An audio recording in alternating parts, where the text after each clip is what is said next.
What's up, Store the Crew? It's yours truly, Snore That Dude. Right now, about to get into that. He joined the gang at 10 and was murdered at 12. Oh no! Oh no!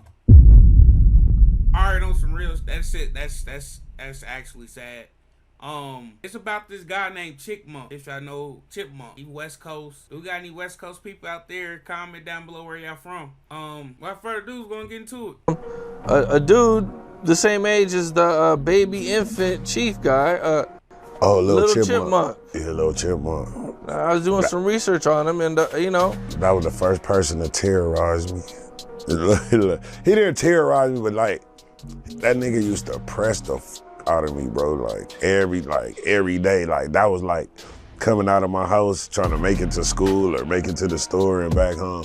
He was the nigga that I used to be worried about. Like it was like you know what I mean. He was the nigga I would look at. Depending on what age you are. Cause if you like 13, getting pressed by a 10-year-old is crazy. Getting pressed by a 10-year-old is crazy in general. Like, if a 10-year-old come and press me right now, I'ma take him as a joke. Sorry, anyway, you know, I'm gonna look dead at him and then get back to doing what I was doing. This is insane work. Let's keep hearing. Out for it, like everybody else was like cool, but it was just something about him and something he saw in me. But he wasn't like pressing me like on some enemies. Like now that I look back and I'm older, like now I realize like, oh, he really was like recruiting me on some homie. What they call you, young man? What do they call you? Chip. Chip? What do they call you, young man? A pause, a shrug, a whisper. Chip, he says, just one word. That name will echo long after his voice was silenced. Today, we tell the story of a boy caught in a war he didn't start, and the name that became known on the streets, not for what he built, but what he became a symbol of. The term 8 Trey Hoovers refers to a subset of the Hoover Criminal gang, a street gang primarily active in Los Angeles, California. This gang, also known as 83rd or 8 Trey, has engaged in various criminal activities, including racketeering, murder, robberies, and drug trafficking. In the mid-1990s, the Hoover Crips, as they were known back then, began experiencing rivalries and conflicts with other Crip sets. This led them to declare independence from the Crips, dropping the Crip name and becoming known as the Hoover Criminals. So we consider ourselves Crips when all we do is kill Crips. That's why we turned criminals. And started wearing orange. Whatever happens when I walk off this house, I know my enemy could be coming to get me. But I wouldn't give a f, cause I got my heat, so if anything happened, I'm gonna shoot this nigga. Hey man, the world of gangs is scary a little bit. Especially on the West Coast. Wrong fit, wrong hat, wrong color, wrong area. Boy, the press ratio is on 1,000. Now, I'm on vacation. If I go to LA, I'm on vacation. Or business matters, more rather. I ain't mentally ready to think about something like this. Now it's just I got the cookies hat on all. It's the cookie killer criminals. Ready to get goddamn press. Yeah, you got that cookie hat on, cuz. Yeah, and you got the cookie side to the right. Yeah, what set you claim? Alright, shit crazy. Let's keep it going. You know what I'm saying? The sick thinking that I used to think when I was younger. Your enemies, they gonna always find you. No matter what's gonna happen. They gonna always see you. Wherever you go, they gonna find a way to get at you. Eric Maestro Decatur, born July 27, 1982, in South Los Angeles. They called him Chipmunk, a kid with freckles, a sharp mind, and a mother who saw the best in him. His father came and went like a storm that never quite cleared. At Manchester Elementary, Chipmunk was a star, honor roll, quick thinker, but something shifted, something no teacher could grade, and no parent could quite fix. By 4th grade, he wasn't just a student. By 5th, he wasn't just a kid. He was a Hoover. Neighborhoods like this in South Central LA, some kids barely out of grade school are already full-fledged gangbangers. Yeah, Bart, I'm coming from 8. Also wanted it's wanted for the robbery that just happened. It's also wanted in a homicide. These are 2 youngsters. How old are they, Beck? Like 13. Have to identify the kids is that one of them was wearing a Michigan State jacket. So, looking for maybe the jacket, and they took $25. The robbery just occurred maybe about a half an hour ago or so. Officers John Radke and Becky Gordon know the exact boundaries or turf of every gang in the 77th Division and where their members usually hang out. The 77 Division. God, Lee, Los Angeles is a big city, bro. My jacket, baby. Pacific NSM 14827, 14827, SM 14827, 14827, unknown trouble. What's up, fellas? By Malcolm Avenue. Now on line 5, repeat, you were broken. Well-kept neighborhoods like this don't fit the stereotype of the kind of place where you'd expect to find 2 young kids out robbing people. He's making a name for himself, so he's actually doing bad stuff. And because they're juveniles, they know they can get away with it. So, have all these little ones do all their works and then give them drugs and everything else. So. This is a crash operation. Community resources against street hoodlums.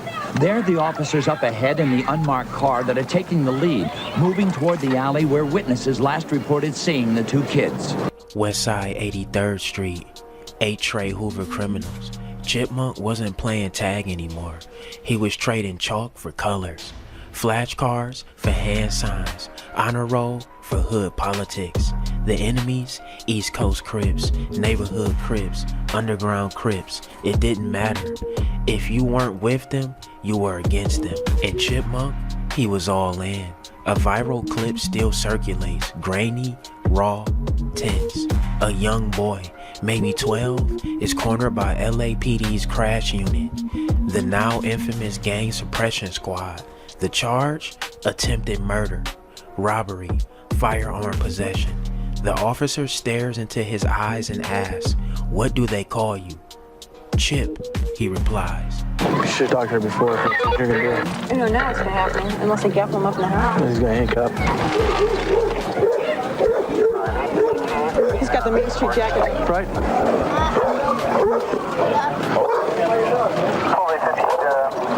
Hands on top of your head there, little man. Okay.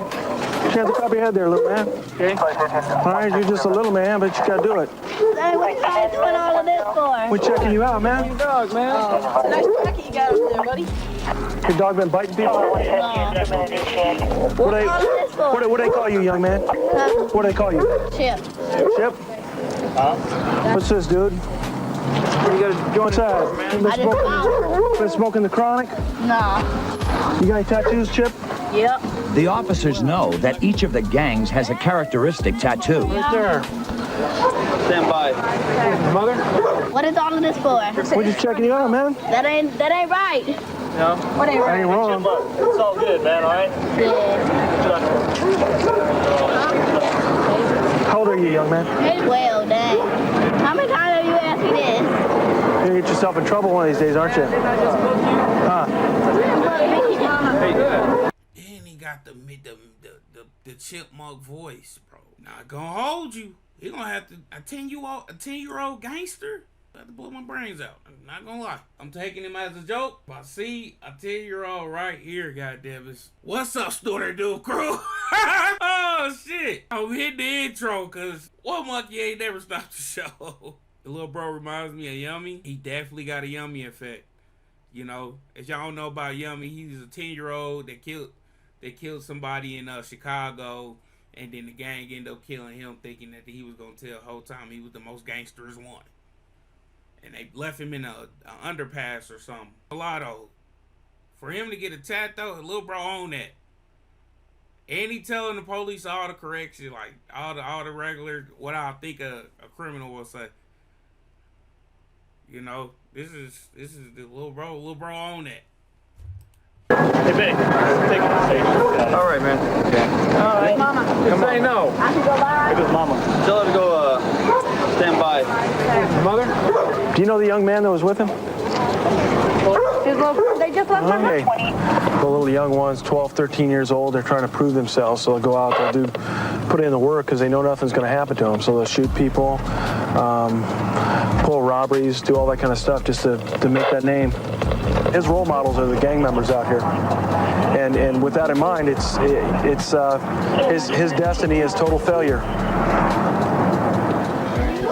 This was like kind of after months of being like kind of chastised and shit. So I'm like, finally, like I'm starting to get like, you know, that like, man, let's smoke some weed with these niggas. Like, you know what I mean? I'm starting to get like brave-hearted, like, you know what I mean? Like, let's smoke some weed with these niggas. Like, so we go on the block, we go to smoke some weed with them. They start tripping. We end up fighting. Next thing I know, we just fighting. Like me and my cousin, we fighting like 5. We out here fighting.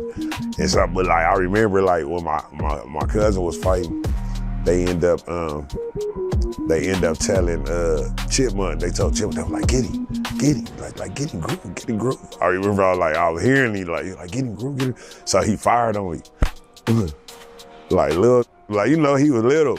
He fired on me. Man, I must have turned around and kicked his ass. Like, I kicked his ass. I grabbed his hair. I ain't gonna lie, I pulled his hair. Like, he's that like little long hair. I pulled his hair. We was out there squabbling. 3 weeks at Los Padrinos. That nigga reminiscing on good memories. You gotta see his face the whole time he was talking, nigga. That nigga was real live reliving good memories, nigga. Did he hit me? Boy, hey, I ain't seen the nigga that had me tell the story in a little minute, man. Juvenile Hall. 3 weeks to reflect, to reset, to remember he was still a child. But Los Angeles doesn't wait, and neither do enemies. Released and back on the block, Chipmunk did what he always did, stood tall. They say he banged on a car that drove past. They say the car didn't hesitate. 2 barrels slid out from tinted windows. One a handgun, the other a rifle. The shots rang out like a sentence being read. Chipmunk, just 12 years old, was hit. In the streets, went quiet for a moment. August 26, 1995. He never made it to 13. Both boys were taken to the Los Padrinos juvenile facility and held pending an investigation. Less than a month after his release, the boy called Chip was murdered in a gang-related drive-by shooting. LAPD Life on the Beat. We'll be right back. What did you think when you heard the news that he got killed?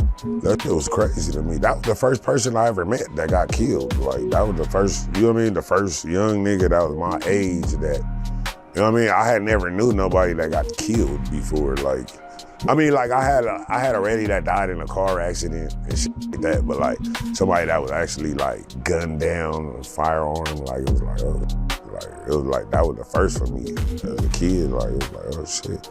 It just made, for me, I realized how. I ain't gonna lie, the first deaths do be wake up calls. The first, they're like, yeah, this is actually real life, huh? Yeah. Mortal I was. The streets blamed the underground Crips. Some whispered about the rolling 90s. But in a world like this, truth is just the first casualty. What followed was war, shootings, retaliations. Corners turned into memorials. Figueroa ran red. And Chipmunk became a ghost. Not just in memory, but in... Hey, have you ever been on Figueroa in LA? It's this street. They sell box on it. A whole lot of boxes. Hey, I rolled past, I'm like, what is going on here? What I spy with my little eye. For real. A whole bunch of them just walking up and down. Boxes. In mission. His name lifts fires, not candles. His story was rewritten in bullets and whispers. Eric Chipmunk Decatur, a gifted student, a young soldier, A boy whose life unraveled before his voice had finished changing. What do they call you, young man? The question still hangs in the air, like smoke after a drive-by, like a name etched into wet concrete. And long after the echoes fade, somewhere, someone still whispers, they call him Chip. Alright, y'all, there y'all have it, man. That's the story of A. Trey Hoover. Chip. Y'all see his name on the wall right there? That's crazy. They call him Chip. Alright, y'all, there y'all have it, man. That's the story of A. Trey Hoover. Chipmunk. Hey, man, get in that comment section. Let me know what y'all think. Drillers and trappers, we out here trapping and drilling 247. Don't go nowhere. Watch that next video. Gang! Hey, shout out for the video, bro. Yeah, he was an advanced little boy, though, because anybody hopping in the gang at 10 is already quadruple advanced. Just imagine what he could have been if he would have stayed on the straight and narrow. He could have been a lawyer. He could have been a judge. He could have been some type of great mind. You know what I mean? A rapper, whatever the case may be. You know?